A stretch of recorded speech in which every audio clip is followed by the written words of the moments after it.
Hello students, how are you? I hope you are enjoying at home.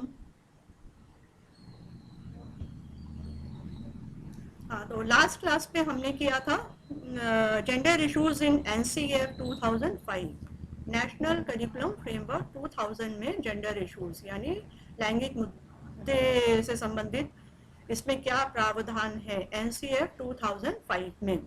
तो हमने इसके recommendations में इसके सुझावों में हमने 2 पॉइंट बताए थे आपको। Access to education for all girls, सभी बालिकाओं की शिक्षा तक पहुंच, और retention and quality of girls education, बालिकाओं की शिक्षा में अवधारण एवं गुणवत्तापूर्ण शिक्षा। ठीक है, अब हम आगे बढ़ते हैं। एक हमने बताया था कि another important concern was regarding the isolation of educational research and training institutes from the significant research done in women's studies centers and schools in universities।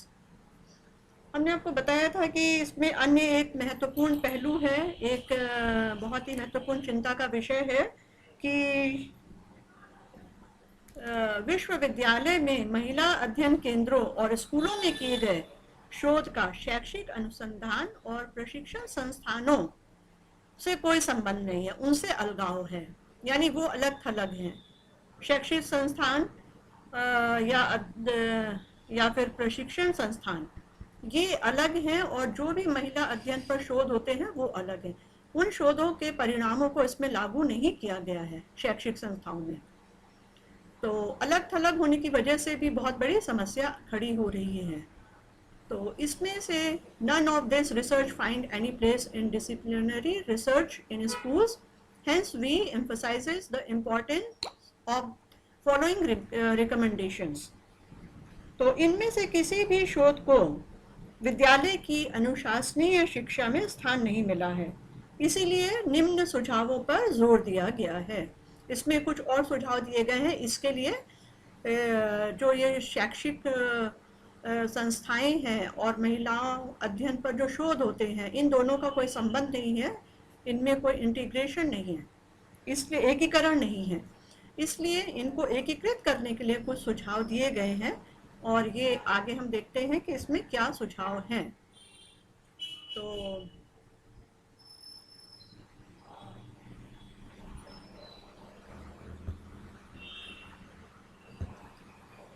Sorry,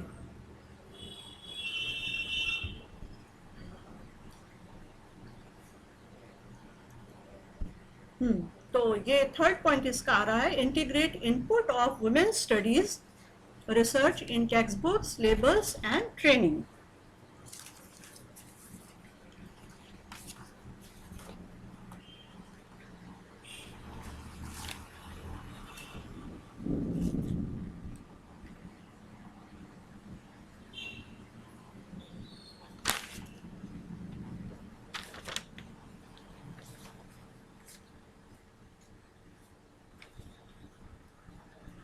यानी महिला अध्ययन के परिणामों का पाठ्यपुस्तक, सिलेबस और प्रशिक्षण में एकीकरण करना। प्रशिक्षण पाठ्यक्रम और पुस्तकों में महिला अध्ययन शोधों के परिणामों का एकीकरण। तो the NCERT and SCERT, NCERT आप अच्छी तरह से जानते हैं, national council of education and educational research and training, और ये है state council for educational training, research and training. तो ये हर स्टेट में एनसीईआरटी और SCERT in each state should develop format linkage with centers and school of women's studies in universities, as well as with individual scholars and activists who have experience of the working on gender issues in different disciplines। तो हर राज्य में SCERT और NCERT को विश्वविद्यालयों के महिला अध्ययनों के स्कूल एवं केंद्रों के बीच औपचारिक कड़ी का विकास करना चाहिए। इनके बीच में कड़ी बनानी चाहिए। जो भी विमेन महिला अध्ययन केंद्र हैं, विश्वविद्यालयों में महिला अध्ययन के केंद्र हैं या स्कूल हैं, उनमें जो रिसर्च हो रहे हैं उनमें आपस में लिंक बनाना चाहिए, और साथ ही साथ उनके साथ भी संबंध जोड़ना चाहिए जिन्हें लिंग संबंधी मुद्दों के विभिन्न विषयों में काम का अनुभव है। जो इसमें अलग अलग विषयों पर, महिला से संबंधित अलग अलग विषयों में शोध कर रहे हैं, उन लोगों से भी इसका संबंध जोड़ना चाहिए। Joint programs funded by NCERT and SCERTs should be set up with a view to driving inputs from research done in women's studies and to jointly preparing material informed by a critical and active approach to gender for textbook at the primary, middle and secondary levels. तो इसके लिए इन्होंने कहा है कि इन शोधों का लाभ पाने के लिए सम्मिलित रूप से सामग्री का निर्माण करने के लिए, यानी इन शोधों से प्राप्त परिणामों का फायदा उठाने के लिए, उसका लाभ हासिल करने के लिए, और सम्मिलित रूप से सामग्री के निर्माण के लिए, और लिंग को आलोचनात्मक एवं सक्रिय उपागम द्वारा सूचित करने के लिए, यानी आलोचनात्मक ढंग से लिंग के बारे में सोचने के लिए और सक्रियता से उस पर काम करने के लिए, और साथ ही साथ प्राथमिक, माध्यमिक और उच्च माध्यमिक कक्षाओं के लिए पाठ्य पुस्तकों के लिए सम्मिलित कार्यक्रम बनाए जाने चाहिए।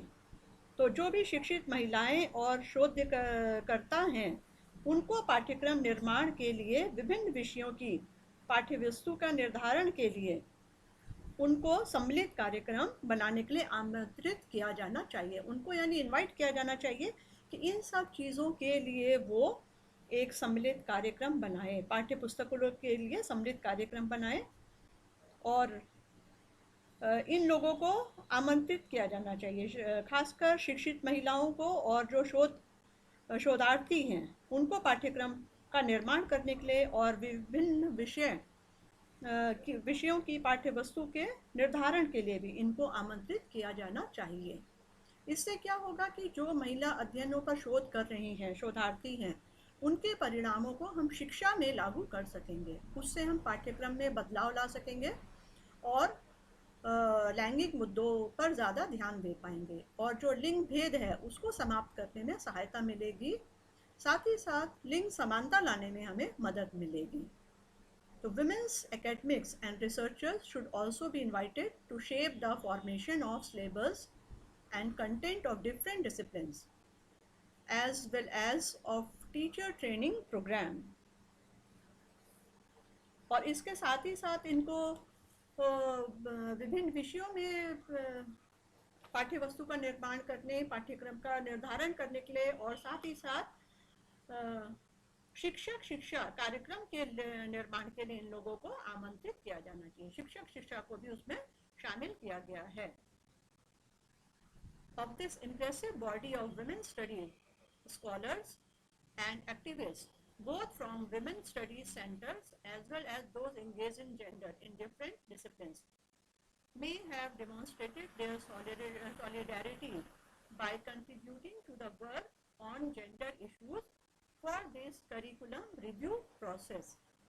तो स्टूडेंट्स, आपको ये बता दें कि ये NCF 2005 बना था करिकुलम रिव्यू के लिए, यानी पाठ्यक्रम का पुनर्संगठन करने के लिए बना गया था। उसे में पुनर्संशोधन करने के लिए ये NCF आया था, पाठ्यक्रम में बदलाव लाने के लिए आया था। तो इसमें इन्होंने कहा है कि ये महिला अध्ययन शोधकर्ताओं और कार्यकर्ताओं को इस प्रभावशाली संगठन को महिला अध्ययन केंद्रों और जो लिंग के विभिन्न विषयों में शोध कर रहे हैं, दोनों से कई लोगों ने पाठ्यक्रम पुनर्निर्माण की प्रक्रिया के लिए लैंगिक मुद्दों के कार्यों में योगदान देकर सद्भावना दर्शाई है।